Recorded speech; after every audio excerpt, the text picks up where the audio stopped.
පින්බර වෙසක් මංගල්‍යයක් වේවා. ඊළඟට මේ වෙසක් උත්සවයත් එක්ක ඉපදීම බුදුවීම පිරිනවන් පෑම තෙමගුල සිහි කරන වෙසක් උත්සවයත් එක්ක කවර සම්බන්ධයක්ද වෙස් මුහුණුවල භූත මන්දිර හොල්මන් මන්දිරවල කිසි සම්බන්ධයක් නැහැ. මේක අරුත්බරව සමරමු. අරුත්බරව සමරමු. අක්ෂර වින්‍යාසයේ නිවැරදිව ලියමු. අරුත්බරව සමරමු. අපි හදනවා අටපට්ටමක්. හරි. මේකේ සංකේතාර්ථය කොයිතරම් ප්‍රබලද? හරි. අටපට්ටම හදන්න සමචතුරස්‍ර 4ක් ඕනේ. 6ක් ඕනේ. 4ක් පේනවා. මේ 4න් චතුරාර්ය සත්‍ය සංකේත කරනවා. ඊළඟට ඕක හදලා ඉවර වුණාම ත්‍රිකෝණ 8ක් පේනවා. කොච්චර දේවල් කියන්න පුළුවන්ද? අටලෝ දහම, ආර්ය අෂ්ටාංගික මාර්ගය, අෂ්ටාර්ය පුද්ගල මහා සංඝරත්නය ඕවා. ඊළඟට රැලි තියෙනවා. අනන්ත මහා සංසාරය, අනන්ත මහා සසර, අනන්ත මහා සසර සංකේත කරනවා. මේක හදලා ඉවර වුණාම උඩ හිස්, යට හිස්, උපත විපත, උපත විපත, උපන්නෙත් මැරෙන්නෙත් තනිවමයි ලොවේ හිස් බව.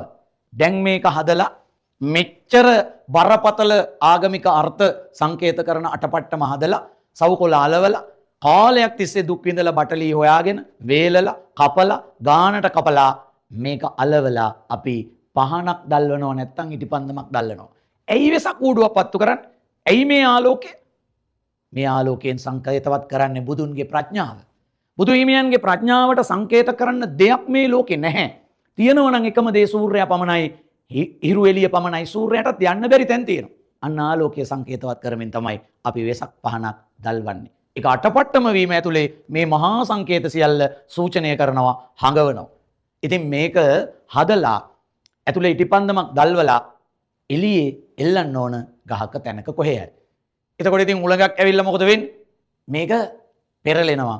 ඉටිපන්දම පෙරලෙනවා, ඇවිලෙනවා, අර කූඩුව ගිනිගෙන දැවෙනවා. ඊළඟට වහින වැස්සට මේක හේදිලා යනවා, දිය වෙනවා. අපි පන්සල් ගිහින් එනකොට නැත්තම් නිදාගෙන ඉඳලා නැගිටිනකොට උදේට අටපට්ටම තියෙනවා, කුඩු වෙලා, කුඩු පට්ටම් වෙලා, විරම් පට්ටම් ගැහිලා දකින්න. අන්න අනිත්‍ය මෙනෙහි වෙනවා. ජීවිතෙත් මෙහෙමයි.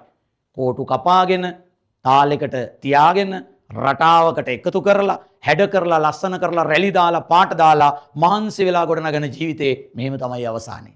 අන්නේ අනිත්‍ය මෙනෙහි වෙන්න ඕනේ. දැන් නිකන් හිතන්න මේක කාලේ කම්බි කිවුරු වලින් පාස්සලා, ඉටිකොල ආලෝලා ඊළඟ අවුරුද්දෙත් පත්තු කරන්න තියාගත්තාම වෙන දේ ඒ තණ්හාවනේ.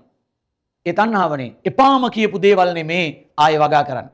වෙසක් කූඩු වලට කොහොමද තරඟයක් තියන්නේ? තරඟේ තිබ්බ ගමන් මොකද වෙන්නේ? තණ්හාව, ක්‍රෝධය, වෛරය, ඊර්ෂ්‍යාව පැත්තක් ගත්තා. විනිශ්චය මණ්ඩලේ පගාව ගත්තා, චරාව කෑවා.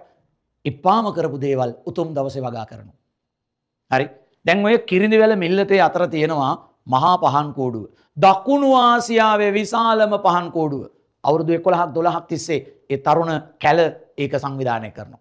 ඒක AI නිර්මාණයක්ද කියලා හිතන තරමට විස්මයජනකයි, පුදුමාකාරයි. ඒක ගැන දැන් මේ දවස්වල මාධ්‍යවලදී කතා කරනවා. සත්ත පහක් අය කරන්නේ නැහැ ඒ කෝඩුව නරඹන්න.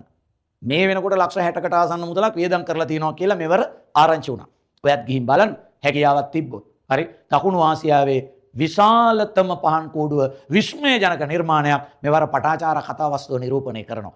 මම දකින්න උදේ හවවතනින් යනකොට සෑහෙන කාලෙක ඉඳලා ඒගොල්ලෝ ඒ වැඩේට මහන්සි වෙන්නේ.